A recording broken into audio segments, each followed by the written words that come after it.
What is the action potential? That's what this whole kind of lesson is going to be about, is what is this thing that's used to convey information. Okay, something's going to convey information over long distances inside the body. So you have to go from the spinal cord down the muscles in your toe really, really quickly, right? So we need to find ways to get things there fast so your body can react, move, control everything. Some other names you might hear me use for the action potential are spike. You may see it written as a nerve impulse or a discharge. And one of the things we're going to see is that eventually, when we get to things, is that the neural code is going to rely on the frequency and pattern of these action potentials, how often and when they are occurring. So this is what you might see on an oscilloscope. If you are looking at an action potential, you're going to get, it's called the rising phase, okay, over here on the left-hand side. Okay, we're going to come from resting potential at rest, and then you're going to go up and you're going to go to the overshoot, which is where you clear 0 millivolts. Okay, and then you're going to record the potential of the cell, and it's going to go through what's called the falling phase, where it returns back down towards rest, but there's going to be an undershoot down there, okay, where it's going to actually go below what the normal resting potential is before it reestablishes itself back to its normal conditions. So those are the basic phases. We'll talk about those, what's going on, all the different components. So basically, action potentials are caused when the depolarization of the membrane, meaning the raising of the membrane potential from its normal rest of like -70, okay, starts to go up, and we start to increase it, and we get beyond what's called threshold. They're all or none, so that means you're either going to get an action potential or you're not. We'll talk a little bit more about threshold in a second. And there's going to be kind of this chain reaction that goes on. So for instance, if you step on a tack, you're going to stretch the membranes of the nerve fibers around. That's going to open up sodium channels. Remember, sodium's got a high concentration outside, but sodium rushes in because it wants to get into the cell, because it doesn't like that -70 millivolt resting potential. It wants to raise it up to like remember it's reversal potential is around +110 or so. So it's going to raise it from -70 up towards that 110 millivolts that it would like to be at equilibrium. So that's going to depolarize the membrane more and more, and if we reach the action potential threshold, then we will generate an action potential. A little bit about threshold. So you can see down here we have some failed initiations of action potentials in this case when a stimulus occurred. 2 reasons you're going to get a failure for threshold. One is timing, okay? Not when it occurs, but more so how quickly it occurs, okay? If it takes too long to get to that threshold potential, then you're not going to get an action potential. The other limiting factor is going to be the voltage. If you don't reach that threshold voltage, well, you're not going to get enough current flowing in to generate the action potential. So not enough and too slow, no action potential. Fair enough. How many different ways can we generate an action potential? Well, you can get a nerve detects a disruption. You have a tack, for example. You can have other neurons send neurotransmitters. Okay, and that's going to bind receptors on dendrites, and that's going to potentially cause an action potential. Or you can actually insert a metal electrode and generate action potentials yourself by injecting current and causing the ions to start moving. And this is illustrated here. So what you have is a recording electrode that's inside the cell, measuring what what's happening in the membrane potential. That's this one over here. And then you have an injected current cell, which is going to be called your stimulating electrode. Basically, it's going to be sending current towards the cell, which is going to cause the membrane potential to be depolarized. So you can see here, when they injected current, there, all of a sudden they got a train of action potentials as long as they were injecting current.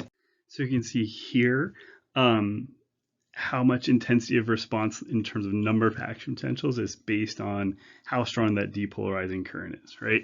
So the more current you give, okay, the more action potentials you're going to get. So you give a small step, we don't reach threshold, no action potentials. We give a larger step of current, and all of a sudden we get like 5 action potentials. We give an even more depolarizing current, and we've raised that membrane potential to a point where we're generating all of these action potentials here. So the rate increases with the increased current and the length of the current to a certain extent. Some cells this will stop sooner than others. So basically components of the action potential. First, you have what's called the depolarization. That's when sodium comes into the cell. Then you have repolarization. That's when potassium leaves the cell. And then what you have at work in this whole process, you're going to have sodium-potassium pumps. You're going to have potassium channels, sodium channels, and calcium channels. Calcium channels don't play as big a role all the time, but they can affect small components of the action potential. So a couple things to keep track of here, a couple terms. Current is the net movement of potassium across the membrane, which way is it going, okay? And conductances is basically how permeable the membrane is to a certain ion. So if we look here at this first set of pictures, okay, the current is 0 because none of the channels are open. So we have IK is 0 because none of these channels are open. We increase the conductance, that's G, of potassium, make it greater than 0, then potassium starts to move out of the cell, okay, and that's going to cause membrane potential to shift in one direction, and then at some point the potassium concentration is going to reach equilibrium at minus 80 millivolts, okay, and that's why it's going both directions, in and out, okay. But main takeaways here: I is current, G is conductance.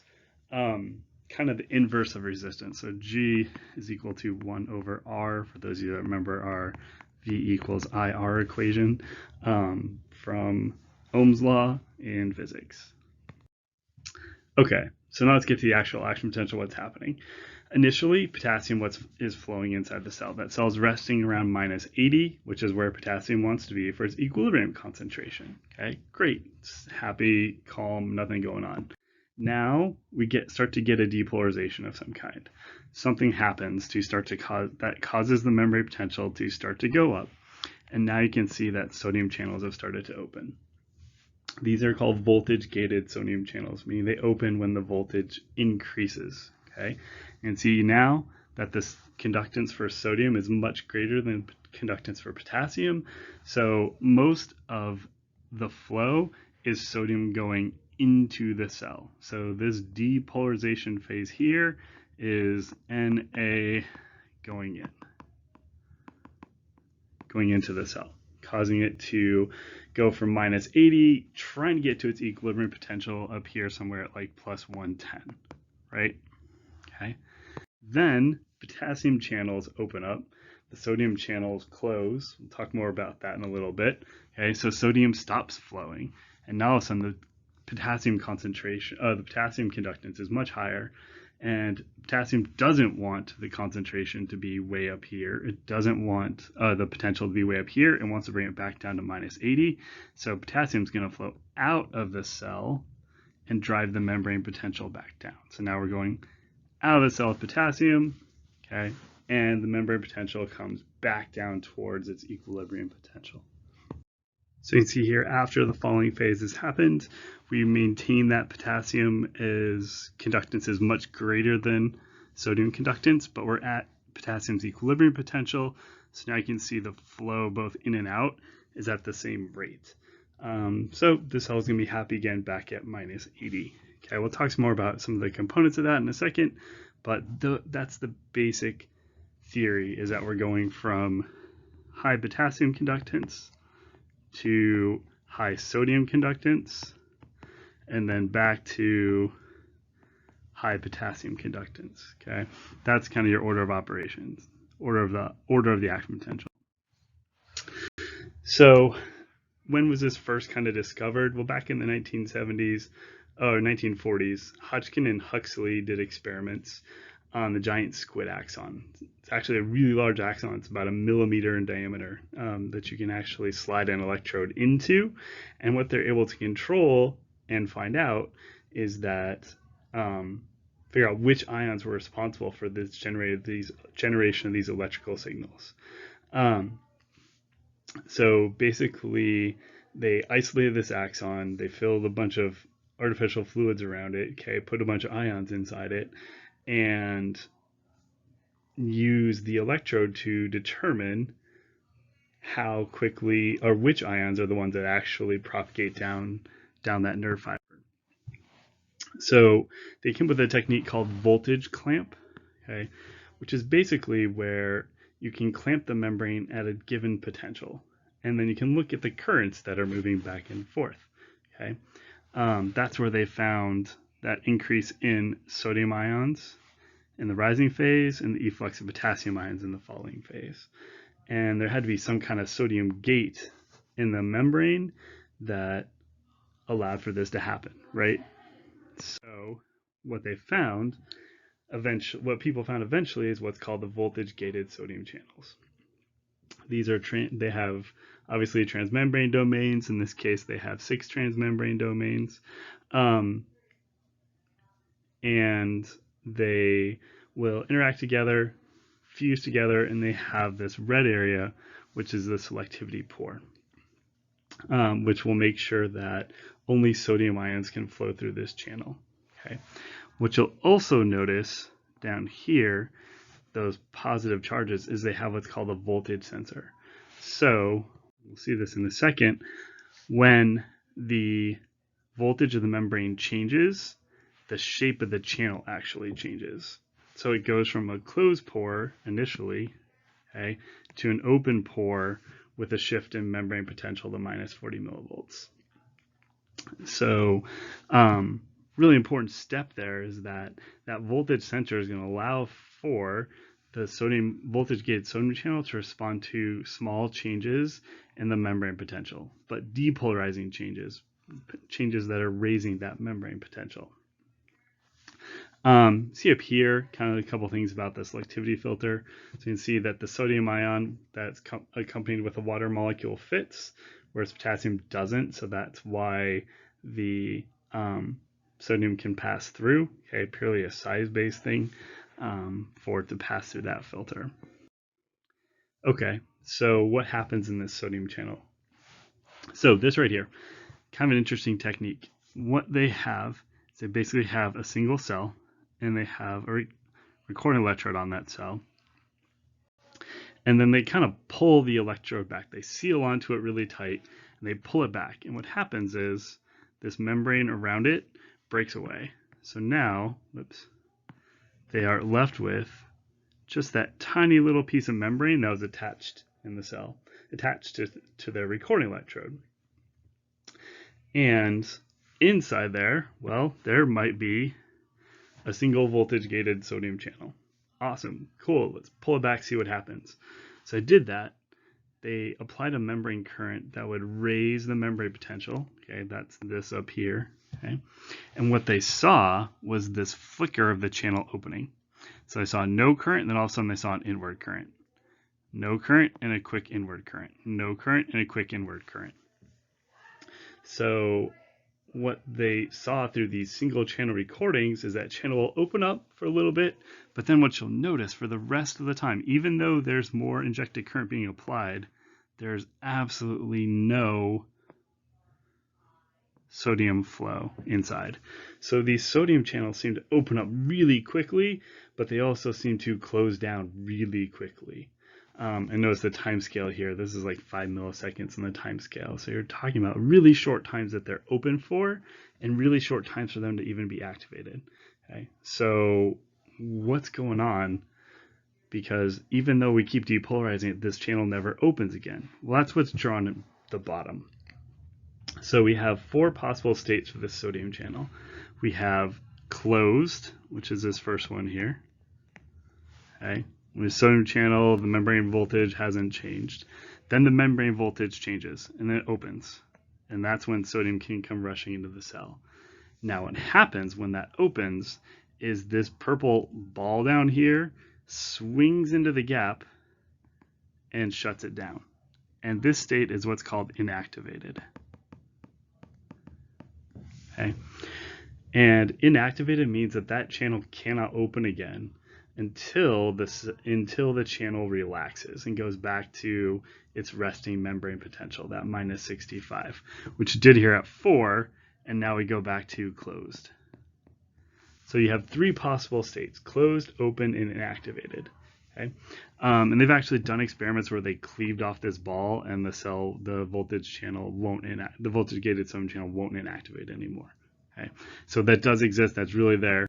So here's kind of another example. Again, you get the initial closed sensor here, then you go the open, and then the inactivating part slides in, and then it circles back to here eventually when the membrane relaxes. Now, what does this generate, though, is this important term over here called the refractory period. It's going to take some time for that channel to recover and for all the channels to recover. So you're not going to be able to just keep generating action potential one after the other. There's got to be a recovery time period. And for different cells, it's different. For different voltage-gated sodium channels, it's different how long that refractory period is. But it's what allows for there to be an action potential and then for it to recover and then generate another. There has to be that recovery period in between. So some pharmacology toxins that they've used are TTX, which we saw in our video with the Newton the frog. It's down here too. And they TTX can actually block the pore, so actually it will get in the way of the pore. There are others that will do other things to affect the pharmacology or the shape of the sodium channel. Okay, so there's different ways they can affect what's going on. So again, here's the puffer fish, and so you can see where the TTX binding site is up here, okay, and that TTX is going to sit in there and just block that channel, so that way sodium can't come in. There's some other ones, toxins that can mess with sodium channels in a different way, like Batcher toxin causes sodium channels to open at a lower potential, okay, so they're open earlier, they'll stay open longer, and that's going to mess with the correct signaling. Okay, things won't be able to recover as fast to generate new action potentials. There's some other plants, buttercups and lilies, that generate a similar sort of toxin to the frog that does kind of the same thing. So we have voltage-gated sodium channels on the way up. So those are going to be active on the way up, driving us to here. But then they're going to inactivate, and that's when the voltage-gated potassium channels kick in, and they're going to start to drive the membrane potential back down. Okay, so they're going to open in response to depolarization. However, they're going to open later. Okay, if they opened as early as the sodium channels, well, that might just totally balance out the signal from sodium and nothing would ever happen. So there's actually a longer time delay for the potassium channels, and they will stay open for longer. Okay, the voltage-gated potassium channels stay open longer, and they don't close right away. They don't inactivate. Okay, as soon as they recover back to their voltage that they want to be at, as soon as they recover back to rest, they're ready to go again. They don't have to wait for that inactivating particle to come out. Okay, so they are what's going to allow for the rectification and the reset of the membrane potential.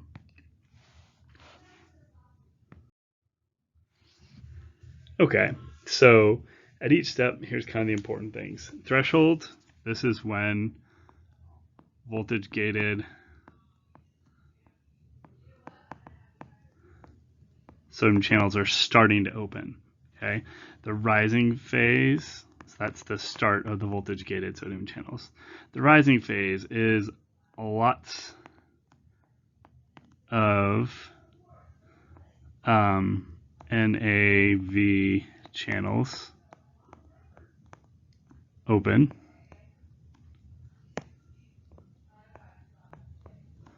The overshoot, this is when you're getting the start of voltage-gated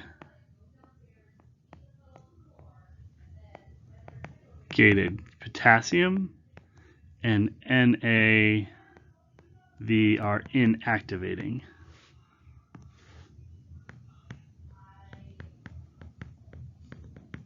Okay, the falling phase, NAV are inactivated, and KV are open. Okay. The undershoot, that's where you're getting driven down to, so you're reaching K plus equilibrium, and then you recover from the undershoot by the sodium potassium pump. And that allows for the concentrations to reestablish themselves. Don't think that these concentration changes are huge back and forth. They're not. They're actually they're pretty small. So the refractory periods, okay, these are important because this is about time to recover for that next action potential. And that's going to be all about the sodium channels recovering, returning to closed state.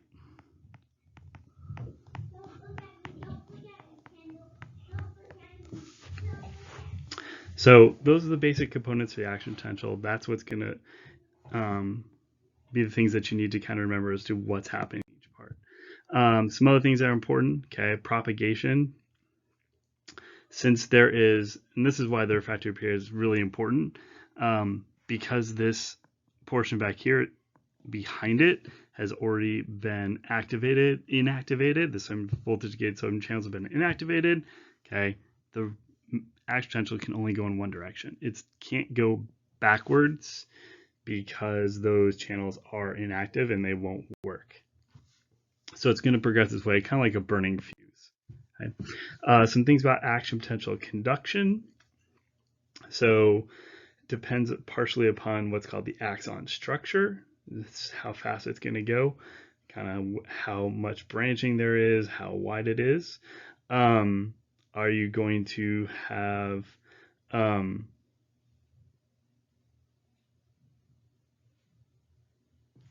a smaller versus thicker diameter of the axon?